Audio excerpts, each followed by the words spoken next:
BMS academy में आपका स्वागत है। इस सेशन में हम बात करने वाले हैं, लास्ट सेशन में हमने जो GST ऑफलाइन टूल डाउनलोड किया था उसमें क्या क्या हमें मिला है और उसमें किस किस तरह से इसको प्रयोग करना है। तो ये देखते हैं, इसकी जानकारी हम इस सेशन में लेने वाले हैं। लास्ट सेशन में हमने GST ऑफलाइन टूल को इंस्टॉल किया था, जो कि डेस्कटॉप पे एक शॉर्टकट के रूप में मेरे पास अवेलेबल है। अब यहाँ पे हमारे पास जैसे ही मैंने इस यूटिलिटी को ऑन किया है तो उसने मेरे लिए एक ऑफलाइन पैनल अवेलेबल करवा दिया है, जहाँ से मैं अपनी GSTR 1 को आसानी से क्रिएट कर सकता हूँ।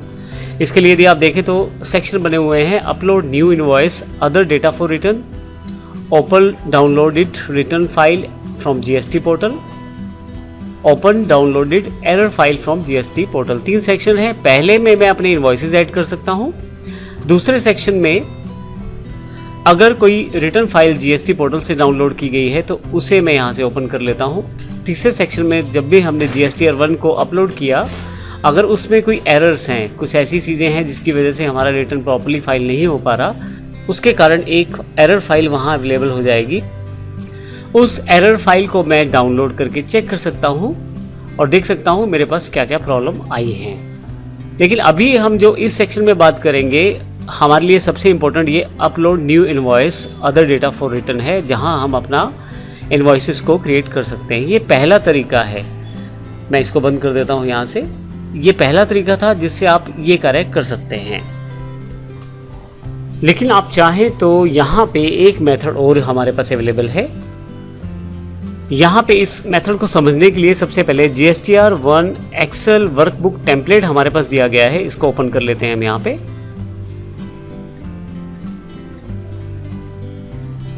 यह एक एग्जाम्पल शीट है। हम डायरेक्टली इस एग्जाम्पल शीट में डेटा को एडिट करके भी अपलोड कर सकते हैं अपनी रिटर्न को। हालांकि उसे पहले हमें JSON फाइल में फॉर्मेट में भी कन्वर्ट करना पड़ता है। ये जानकारी हम आने वाले सेशंस में लेंगे कि किस प्रकार से ऐसा हो सकता है। लेकिन अभी हम बात करते हैं, ये जो फाइल है इसमें वो सारा डेटा हम फिल कर सकते हैं जो हमें रिटर्न्स के लिए रिक्वायर्ड है। यदि आपने पिछला सेशन हमारा कवर किया हो तो आपने देखा होगा कि हमने कुछ इम्पोर्टेंट टर्म्स को डिफ़ाइन किया था। वे सभी इम्पोर्टेंट टर्म्स यहाँ पे दोबारा प्रयोग की गई हैं। मैं इन इम्पोर्टेंट टर्म्स को एक बार फिर से ब्रीफ में आपको इंट्रोड्यूस कर देता हूँ।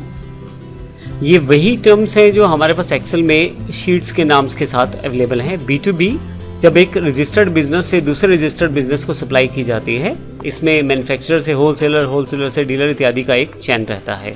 B2CL में रजिस्टर्ड बिजनेस से अनरजिस्टर्ड कंज्यूमर, लार्ज बिल वाला, जो कि 2.5 लाख से ऊपर बिल हो और इंटरस्टेट ट्रांजैक्शन हो। B2CS स्मॉल में रजिस्टर्ड बिजनेस से अनरजिस्टर्ड कंज्यूमर, जो कि ऊपर वाले से अलग है, और वो सभी ट्रांजैक्शन इंट्रा या इंटरस्टेट ट्रांजैक्शंस जो ऊपर वाले कैटेगरी में नहीं आ रही, वह स्मॉल में आ जाएंगी। CDNR में रजिस्टर्ड बिजनेस को जो हमने क्रेडिट, डेबिट या रिफंड नोट इशू किए हैं, वो सब यहाँ रजिस्टर्ड यूज़र के साथ किए गए CDNR में दिखाई देंगे। CDNUR में क्रेडिट, डेबिट और रिफंड अनरजिस्टर्ड डीलर के साथ जो हमने इशू किए हैं।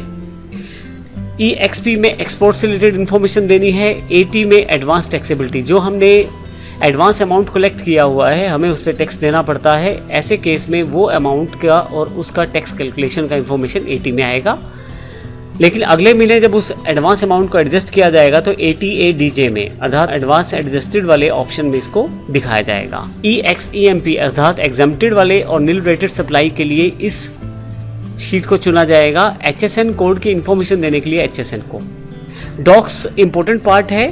अब जो भी बिल आप इशू करते हैं, इनवॉइसेस इशू करते हैं, डेबिट नोट या क्रेडिट नोट इशू करते हैं, उन सब का डॉक्यूमेंटेशन नंबर भी आपको डिफाइन करना है। अगर किसी कारण से कोई डॉक्यूमेंट कैंसिल हुआ है तो उसका इन्फॉर्मेशन भी आपको देना है। इन सब इंपॉर्टेंट टर्म्स की बात मैं पिछले सेशन में कर चुका हूँ। यदि आप इसको पूरा डिस्क्रिप्टिव वे में देखना चाहते हैं तो आप पिछला वीडियो एक बार देख सकते हैं।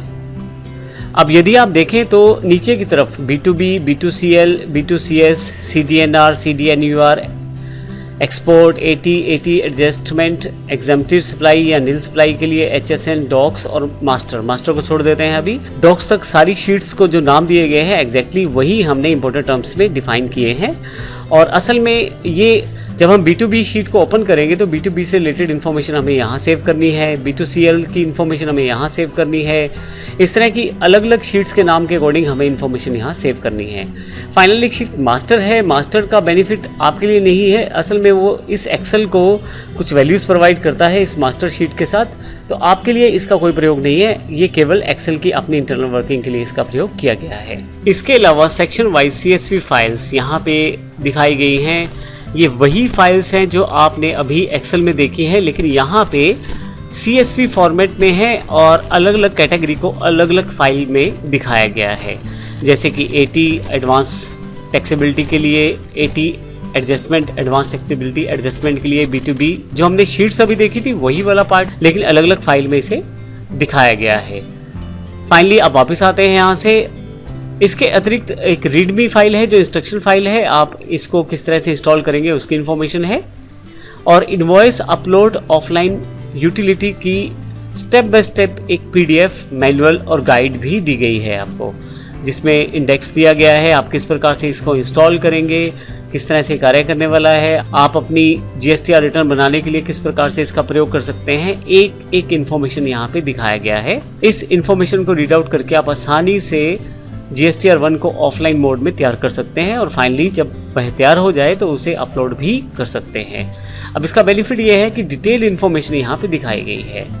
तो इस तरह से इस सेशन में हमने देखा कि जो हमारे पास जो ऑफलाइन यूटिलिटी का जो हमने कंप्रेस एक फोल्डर डाउनलोड किया था उसमें हमें क्या क्या मिला है। अगले सेशन में देखेंगे कि हम जब ऑनलाइन डेटा फिल करते हैं उसमें और यहाँ दिखाए गए डेटा में क्या फ़र्क है। धन्यवाद।